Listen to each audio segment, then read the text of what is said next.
C Joseph Vijay எனும் நான்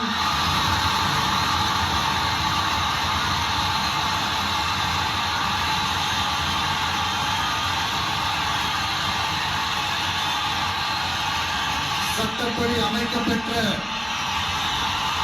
இந்திய அரசியல் அமைப்பின்பால்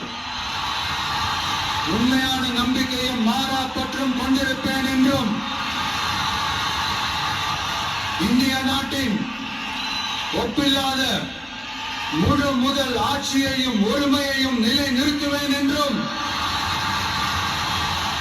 தமிழ்நாட்டு அரசின் முதலமைச்சராக உண்மையாகவும் முழச்சான்றின்படியும் என் கடமைகளை நிறைவேற்றுவேன் என்றும் அரசியல் அமைப்பிற்கும் சட்டத்திற்கும் இணங்க அச்சமும் ஒருதலை சார்பும் இன்றி விருப்பு வெறுப்பை விலக்கி பலதரப்பட்ட மக்கள் அனைவருக்கும் நேர்மையானதை செய்வேன் என்றும் ஆண்டவன் மீது